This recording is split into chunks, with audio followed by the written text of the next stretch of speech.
And here at the Meadowlands in East Rutherford, New Jersey, as you can see from the New York skyline, it is an overcast day. We have had some rain earlier today, 69 degrees. We do have an off-track, the track condition listed as good.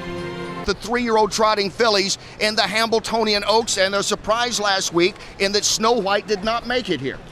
Well, in the world of harness racing, there are many experts who put Snow White, a 3-year-old filly trotter, on top of Dewey, Cheatham, and Howe in the Hambletonian poll. She was rated number 1, Dewey, Cheatham, and Howe number 2, but she's had some soreness issues. She made her break in her Hambletonian Oaks elimination. That's where her connection set her. She didn't make the final. She's not here today. She's back in her stall. Does this make for a wide open Oaks now? With more on that, to take a look at the field, let's go to Mike Battaglia. Mike? Thanks, Kenny. Even without Snow White, this is an excellent race, but we do have a heavy favorite. Lantern Chronos, she's won 8 out of 9. Got leading driver Brian Sears in the buggy, and she's a heavy favorite right now. Brian Sears has won this race a couple of times. Jimmy Tactor, the trainer, has won this race 3 times. Second choice, Stage Show. John Campbell, Hall of Fame rider, Hall of Fame driver, John Campbell, is the pilot of Stage Show. He's won the Hambletonian a record 6 times. He's won this race twice. Right now, she's up there at 4-1. Creamy Mimi, off of her win in the eliminations, is 11-1, and a couple other horses getting a little play. No Pain, No Gain, and One Tough Lass, driven by Tim Tetrick. He won this last year with Danae, but the heavy favorite, Lantern Chronos. Kenny, back to you. All right, thanks, Mike. Well, it's already been an outstanding day for Brian Sears. He has 3 victories today. 3 times he's been runner-up in the Oaks. And last week in the eliminations, he was 3 for 3. Lantern lights the way. It's Lantern Chronos, and under minimal whip urging here from Sears, leads it by 4. Lantern Chronos dominates here over Sorsa, and 2 nights with her, 1:54-2. Sears and Stage Show angles out to take a late shot. Then it's Diana Hall, and there's a way under whip urging far back. It's One Tough Lass. Final surge from Stage Show. Stage Show, final lunge. Stage Show up in time. Stage Show 1:54-3 over One Tough Lass. In the stretch now, and the favorite square off. It's Creamy Mimi, No Pain, No Gain on the outside. We'll take it to her. Creamy Mimi, No Pain, No Gain, pouring it on and trying to inch in. Prada Hall a distant third. Creamy Mimi digging in, and she gave the cold shoulder to No Pain, No Gain. Creamy Mimi, and Sears has the hat trick. Creamy Mimi. So Sears made his choice with Lantern Chronos. Joining us now out on the track, our jockey Donna Brothers. In your racing career, what was it like when you had the choice of one horse or another, Donna? Well, when it's the 3 favorites, it's a pretty good choice to make. In Brian Sears' case, he told me that he went with Lantern Chronos simply because he feels like she's the class of the field, and she was certainly the most seasoned of the 3 fillies that he had to choose from. But Kenny, it looks like the starter is calling the horses forward, so I better send it back to you. All right, thanks, Donna. And now let's go to Ken Workington with the call of the 38th Hambletonian Oaks. Once again, the fillies assemble here, a full field of 10, $750,000. The 2008 Hambletonian Oaks final. Start of our pick 4 wager with a $100,000 guarantee. Trotting fillies are on gate at even money. The favorite 3, Lantern Chronos, and Brian Sears looking for his 4th win of the day. Here they come. And they're off in the Hambletonian Oaks. Diana Hall guns from the far outside. No Pain, No Gain. And Sforza shows her speed on the inside. And Creamy Mimi shows up on the rail into the first turn from post 10. An easy first turn lead for Diana Hall, and she's 38-1 right now with Pierce, and she is eager to trot on and lead it by 2.5 to the quarter.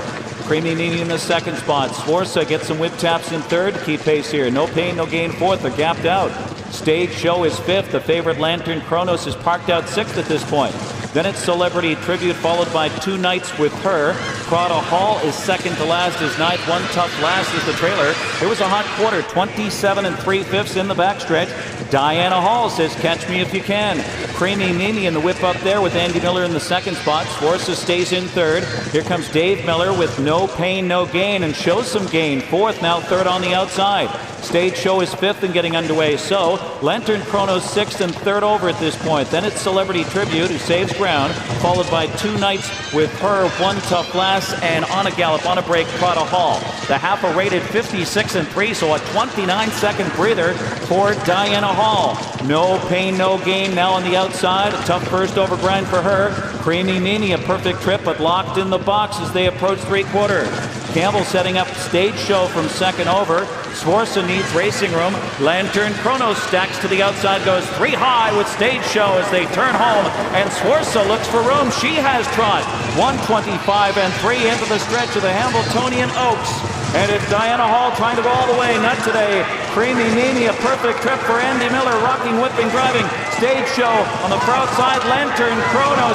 Creamy Mimi. And the day of upsets continues. It's Creamy Mimi. And the Orange Crush does it in the Oaks at 12-1 over Lantern Chronos, who broke right at the wire. Then Stage Show and Diana Hall. 1:53-4 for Creamy Mimi.